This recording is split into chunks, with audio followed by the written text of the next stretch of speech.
everyone. Welcome to Dr. MC's Self-Care Cabaret podcast.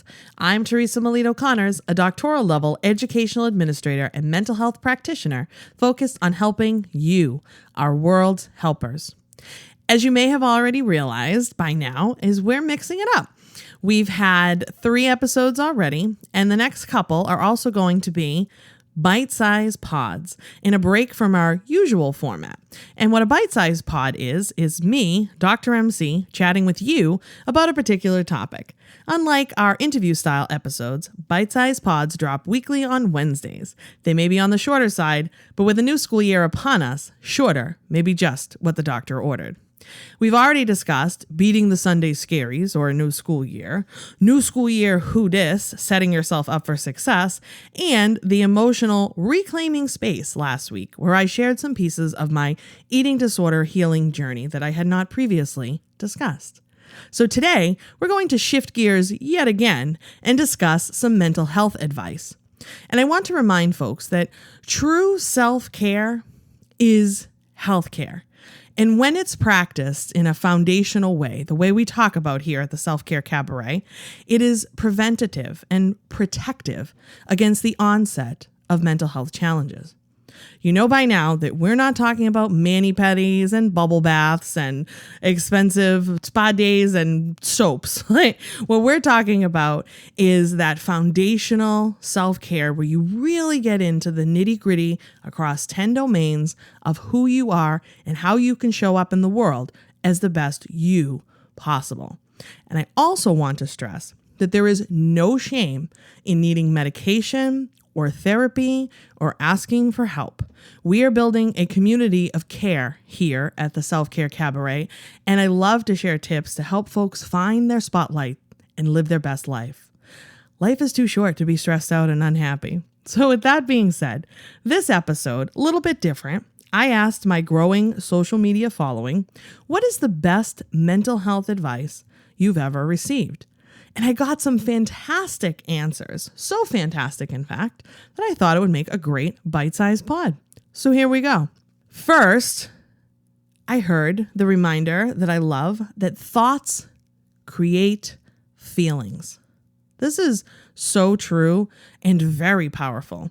Your thoughts have a dramatic impact on your outlook and how you show up in the world and your well-being. If you are a negative person, that will just chip away at you and your happiness and erode even your most precious relationships as resentment will grow and that unhappiness will just take hold. Have you ever met anyone who's just like super negative and they're just in their own little shame spiral and can never really seem to get out of their own way, and they almost like feed off of it? They're actually attracting that reality for themselves. This is where we start to get into a little bit with the laws of attraction and like attracts like.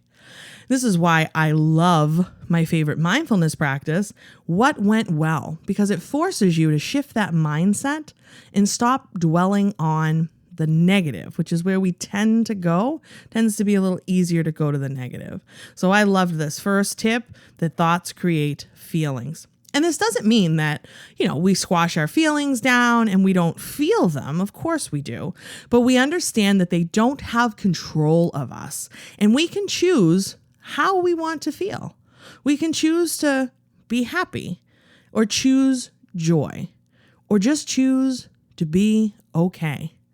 This is where gratitude can also be a great practice, helping us rewire those neural pathways by focusing on all that we have to be grateful for. The next piece of advice I got was, you are worth it. Yes, so true again, but yet so hard for us to believe. Again, this goes back to what we were just talking about. We're quick to think the opposite, to feel unworthy, and that our feelings are not worthy and we're just not enough with our efforts and all of that. So if this is something you need a reminder for, I encourage you to maybe adopt the affirmation, I am worthy, or I am enough. Try repeating it to yourself. Maybe write it out on a piece of paper or a sticky note, stick it on your bathroom mirror, or your refrigerator or somewhere else where you're going to see it, maybe on your desk, on your computer screen. Set it as a reminder on your phone, maybe the image. So you're reminding yourself and constantly reminding yourself, I am worthy. See how that feels. The next piece of advice, and I love this one, is it's okay to give yourself a break from everyone and everything. Oh, I'm going to repeat that again. It is okay to give yourself a break from everyone and everything. It is more than okay, I say. It's actually necessary. You have to protect your energy, and sometimes that means completely unplugging. And if that feels like too lofty of a goal for you, maybe you can start by giving yourself mini breaks. Maybe you can unplug from your phone or social media or checking your email or even watching TV for like an hour. The way society is now, it's so fast-paced and immediate, it's really toxic to our nervous system. So we have to work hard to find those moments of stillness and calm.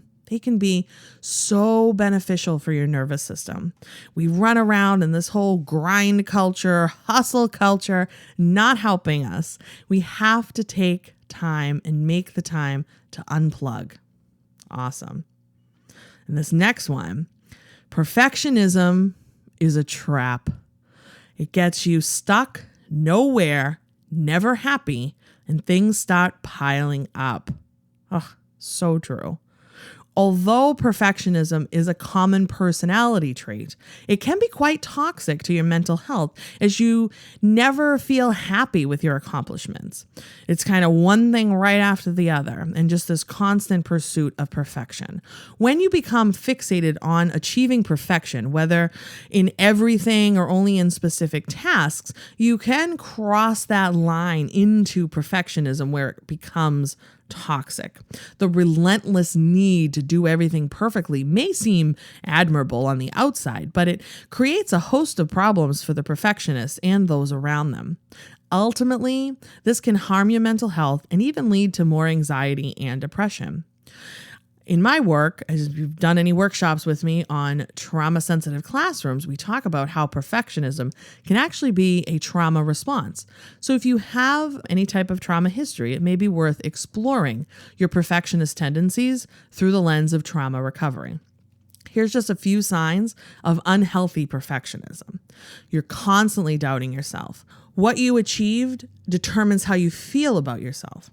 You avoid things you think you're not good at. You frequently compare yourself to others.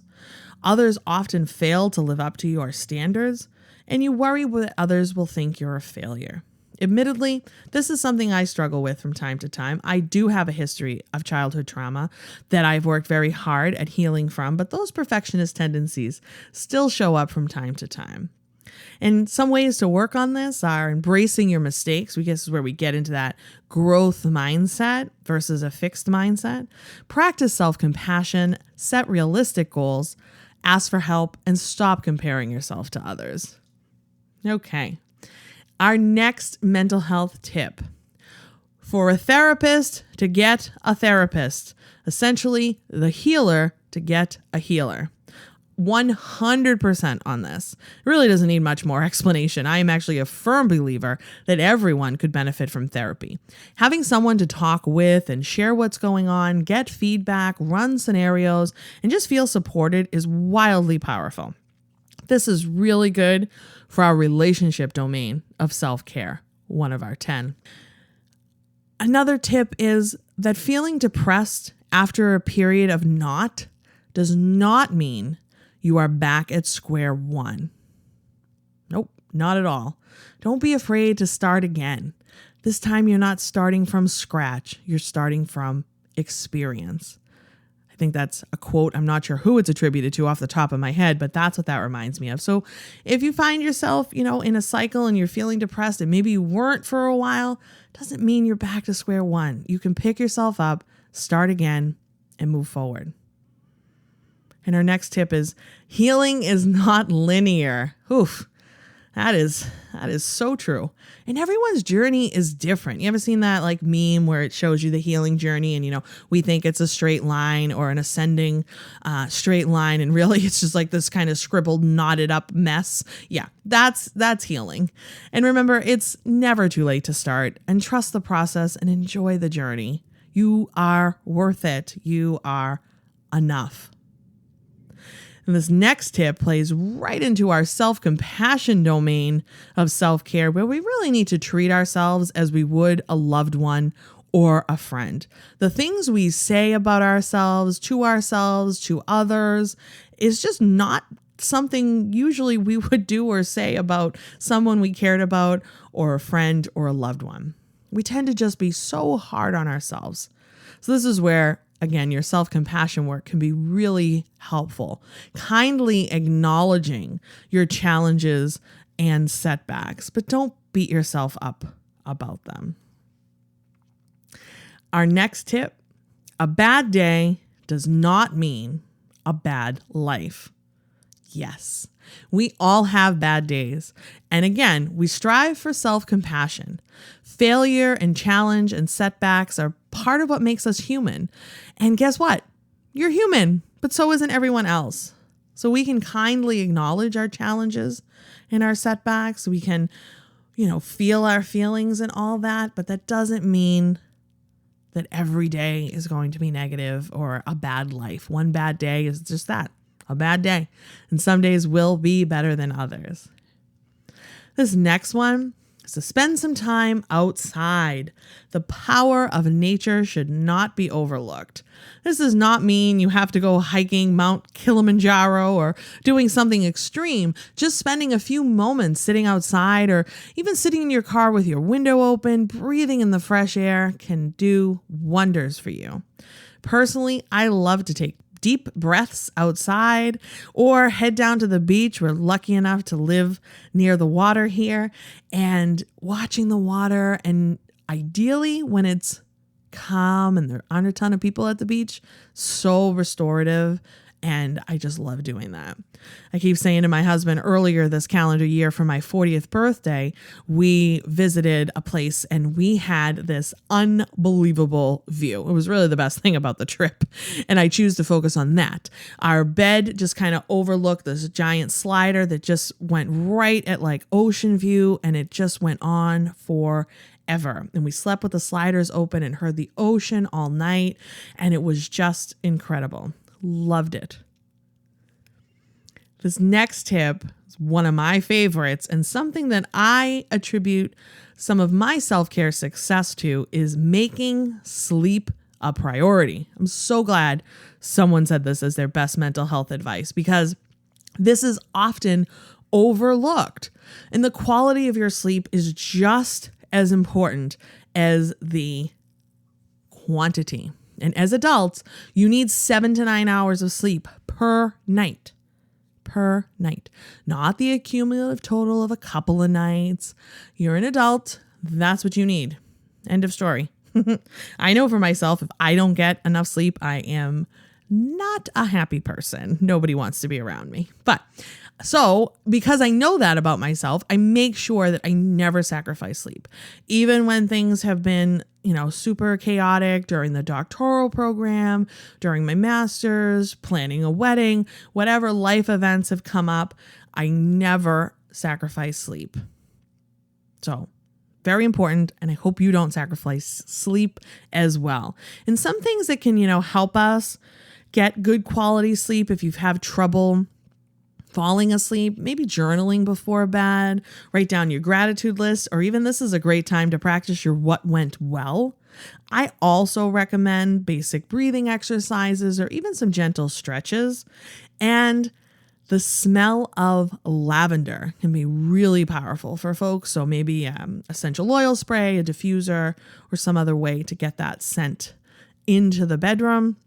And lastly, if you're still struggling, I do recommend a weighted blanket. You want to aim for like 8 to 10% of your body weight. The idea here is that you're kind of wrapped in a hug, and that light therapeutic touch, that gentle pressure can really help you lower your cortisol levels and just your other stress hormones and just get better sleep, better quality sleep. Excellent. And last, but certainly not least, a follower submitted this. My therapist once told me that emotions are messages from your soul, which helped this person embrace their emotions instead of trying to hide them. I thought that was just so beautiful. This really gets into connecting with your body and listening to the messages it is trying to tell you. And I love the idea of emotions being messages from the soul. Beautiful. It's important. We tend to be very disconnected from our physical body. So let's tune back in. So I'd love to hear if you have additional mental health advice that you've received or heard or read and loved, and you want me to add it to this list. You know where to find me, so please reach out. And thank you so much for listening. I hope you're feeling more energized and empowered. If you like what you heard here today, subscribe and leave a review for this podcast on your preferred platform. And follow along on Facebook and Instagram at Dr. MC's Self-Care and Dr. MC's Self-Care Cabaret on LinkedIn. You can also visit my website, drmcselfcare.com, for the latest updates and to sign up for Cast Party, my e-newsletter. And if you're interested in having Dr. MC present at an audience near you, email info@drmcselfcare.com. Thanks again, stay well, and do good.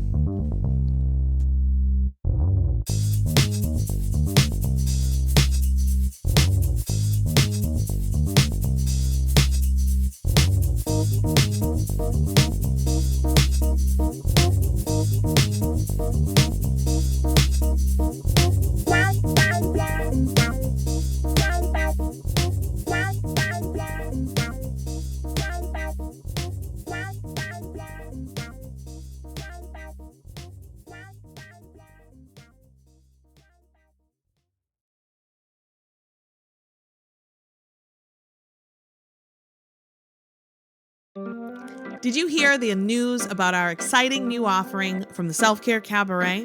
We're calling it Talkback. If you're familiar with the theater space, you may have participated in a Talkback before. After a performance, the cast and crew will come back on stage to chat with the audience and answer questions. Think of it as a casual, guided discussion. Inspired by this and by popular interest, we've come up with a Talkback for the Self-Care Cabaret podcast. Groups will listen to a podcast episode or two of their choosing, then I'll come and lead your discussion either in person or virtually of those episodes, expanding on the big ideas. It's a great option for groups looking for short, impactful professional development, or smaller teams looking to get an introduction to self-care and well-being. We have done a few of these so far, and let me say, they have been so much fun. So if you're interested in bringing a talkback to your group or organization, email podcast@drmcselfcare.com.